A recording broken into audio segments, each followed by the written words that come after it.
Hello বন্ধুরা, আসসালামু আলাইকুম রহমতুল্লাহি ওয়া আরবি ব্যাকরণ কাওয়াইদুল লুগাতুল আরাবিয়া এর পক্ষ থেকে আজকের প্রথম পর্বে প্রথম ক্লাসে ইলমুস সরফ নিয়ে আমি আপনাদের সামনে আছি মোহাম্মদ আব্দুল কাদের রাকিব। ইলমুস সরফ এই অধ্যায়টাকে আমরা 4টি অংশে ভাগ করেছি। প্রথম হচ্ছে ইলমুস সরফের পরিচয়, ইলমুস সরফের নামকরণ, ইলমুস সরফের আলোচ্য বিষয়, উদ্দেশ্য এবং বিষয়বস্তু। এরপরে আমরা অনুশীলন নিয়ে একটা পার্ট যা শিখলাম তা নিয়ে একটি পার্ট আলোচনা করেছি। প্রথমে আমাদের ইলমে সরফের পরিচয়। ইলমে সরফ দুটি শব্দের সমন্বয়ে গঠিত, যার মধ্যে করা ইলম শব্দটি এক বচন, বহু বচন উলুমুন। এর অর্থ আল মারিফাতু তথা জ্ঞান, আল ফাহমু তথা বোঝা, তারপর হচ্ছে আত তাআক্কুলু তথা হৃদয়ঙ্গন করা, আল আদরাকু তথা জানা, আল ইয়াকিনু বিশ্বাস করা, আদ দারিআতু অবগত হওয়া। আর সরফ শব্দের অর্থ পরিবর্তন করা, রূপান্তর করা, বদল করা, চেঞ্জড ইত্যাদি। এরপর আমরা ইলমে সরফের সংজ্ঞাগুলো জেনে নিই। কাওয়াইদুল লুগাতুল আরাবিয়া গ্রন্থে রয়েছে ওয়াল কাওয়াইদুল্লাতি ইয়ারিফু বিহা ওয়াত তারিফুল্লাজি ওয়াত তাগয়িরুল্লাজি ইয়াতিরু আলা আবনিয়াইহি ওয়াল কালিমাত। অর্থাৎ সরফ হলো এমন নীতিমালা যার সাহায্যে কালিমা এর গঠনের সংগঠিত পরিবর্তন সম্পর্কে অবগত হওয়া যায়। মাবাদিউল আরাবিয়া গ্রন্থকারের মতে হুয়া ইলমু ইউবাসসু আন তাহউইলিল কালিমাতি ইলা সূরাতিন মুখতালিফাতিন বিহাসাবি ওয়াল মা'নাই ওয়াল মাকসুদ। অর্থাৎ সরফ এমন একটি শাস্ত্র যা উদ্দিষ্ট অর্থ অনুযায়ী শব্দকে বিভিন্ন আকৃতিতে রূপান্তর করা সম্পর্কে আলোচনা করা হয়। এরপরে কাশিফুজ জুনুন গ্রন্থকার বলেন হুয়া ইলমু ইউবাসু ফীহি আনিল ইরাবি ওয়া যাতিয়াতি লিমুফরাদাতি কালিমাতুল আরাবিyyati মিন হাইসু সূরাতিহা ওয়া হায়াতিহা। অর্থাৎ সরফ এমন একটি শাস্ত্র যাতে রূপ ও আকৃতির হিসেবে আরবি ভাষার একক শব্দাবলী, মৌলিক উদ্দেশ্যবলী সম্পর্কে আলোচনা করা হয়। এরপরে আল মাওসুআতুন নাহু ওয়াস সরফি ওয়াল ইরাব গ্রন্থকার বলেন ওয়া ইলমুন তারিফু বিহি আবনিয়াইল কালিমাতি ওয়াল মুতাসাররিফাতি। অর্থাৎ সরফ এমন একটি শাস্ত্র যার সাহায্যে রূপান্তরশীল শব্দের গঠন সম্পর্কে জানা যায়। অর্থাৎ আমরা ইলমে সরফ সম্পর্কে কী জানলাম? ইলমে সরফ হচ্ছে যা দ্বারা শব্দের রূপান্তর করা, যা দ্বারা কোনো একটি শাস্ত্রকে, কোনো একটি শব্দকে রূপান্তর করা হয়, সেটি হচ্ছে ইলমে সরফ। ইলমে সরফের নামকরণ।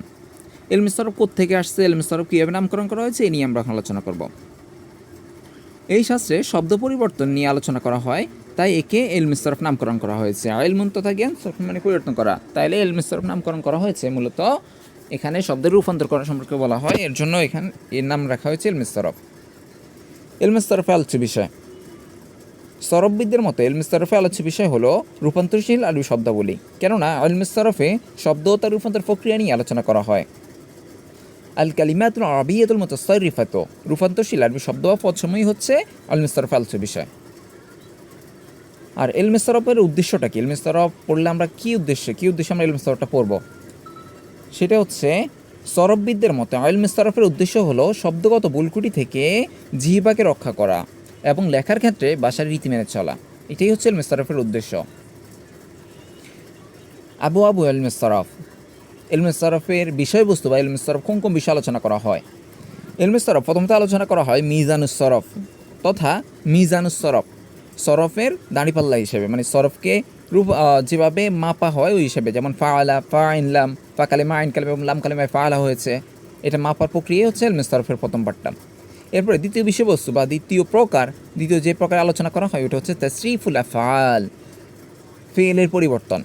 তাসরিফ মানে রূপান্তর করা, পরিবর্তন করা, আফআল মানে ফেলকে পরিবর্তন করাই হচ্ছে ইলমে সরফের আরেকটি বিষয়বস্তু। যেমন কাতাবা থেকে ইয়েকতুবু থেকে উক্তুব, এটা হচ্ছে ফেলের পরিবর্তন। এরপরে আমরা 3 নম্বরে দেখতে পাচ্ছি তাসরিফুল ইসম, ইসমের পরিবর্তন। তাসরিফুল আসমাই, ইসমের পরিবর্তন। ইসমের পরিবর্তনে আমরা দেখতে পাচ্ছি আসা শব্দটা ইসম আছে, এখান থেকে হচ্ছে আসওয়ান বা আসিন। এরপরে ইবদালুল ইদাল অর্থ কি? রূপান্তর করা, যে কোনো কিছু রূপান্তর করা, যেমন কলা থেকে ইয়াকুলু আসছে, ইয়াকুলু থেকে কুল আসছে, এগুলো রূপান্তর করার প্রক্রিয়াই হচ্ছে ইলমে সরফের বিষয়বস্তু। আমরা এই ক্লাসে কি শিখলাম? এই ক্লাসের সেগুলো থেকে আমরা প্রশ্ন উত্তর দিতে পারি কি? আরিফুল ইলমে সরফ লুগাতুন ওয়া ইসতিলাহান সুম্মা বাইয়িন মাওসুলাতুন ওয়া গরজ মাওদুআতুন ওয়া গরদুহা। এরপরে হ্যাঁ, প্রথমে আমাদের এখানে লেখা আছে সুয়ালুন। সুয়ালুন মানে প্রশ্ন। আরিফুল মানে পরিচয় দাও। ইলমুস সরফ, ইলমুস সরফের পরিচয় দাও। লুগাতান আবিধানিক ও ইসতিলাহান এবং পারিভাষিক। তাহলে ইলমুস সরফের আবিধানিক পারিভাষিক পরিচয়টা দাও। সুম্মা অতঃপর বাইয়েন বর্ণনা করো মাউদুউন এর আলোচ্য বিষয় ও গরাজুন এর উদ্দেশ্য। তাহলে ইলমুস সরফ প্রথম প্রশ্নটা হচ্ছে ইলমুস সরফের আবিধানিক এবং পারিভাষিক অর্থ দাও, অর্থাৎ ইলমুস সরফের সংজ্ঞা দাও। অতঃপর এর পারিভাষিক এর আলোচ্য বিষয় এবং উদ্দেশ্য বর্ণনা করো। এরপরে দ্বিতীয় প্রশ্ন হচ্ছে মা হুয়া ইলমুস সরফ লুগাতান ওয়া ইসতিলাহান। মা হুয়া, মা অর্থ কি, হুয়া এটা, ইলমুস সরফ, ইলমুস সরফটা কি, লুগাতান ওয়া ইসতিলাহান এর আবিধানিক এবং পারিভাষিক অর্থ লিখো।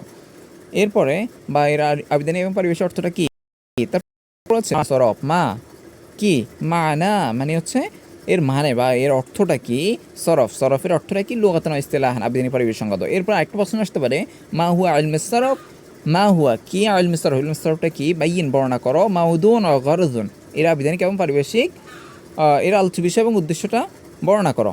এরপর আসতে পারে উক্তুব আনওয়াউন, উক্তুব লিখো, আনওয়াউন এর বিষয়বস্তু ও মাহতুন ইলমুস সরফ, ইলমুস সরফের নামকরণ এবং বিষয়বস্তু সম্পর্কে লিখো। এই প্রশ্নগুলো 5 রকমের প্রশ্ন আসতে পারে এই ইলমুস সরফ নিয়ে। আমরা সেগুলো নিয়েই এই প্রথম ক্লাসে আলোচনা করেছি। আমাদের সাথে থাকার জন্য অসংখ্য ধন্যবাদ। পরবর্তী ক্লাসগুলো পেতে অবশ্যই আমাদের স্বপ্নবাগানের ইউটিউব চ্যানেলটি সাবস্ক্রাইব করতে পারেন এবং আমাদের পাশে থাকার জন্য আমাদের ফেসবুকটি ফলো দিয়ে রাখতে পারেন, যাতে করে আমাদের পরবর্তী ভিডিওগুলো আপনি পেতে পারেন। আমাদের সাথে থাকার জন্য অসংখ্য ধন্যবাদ। আসসালামু আলাইকুম ওয়া রাহমাতুল্লাহি ওয়া বারাকাতুহু।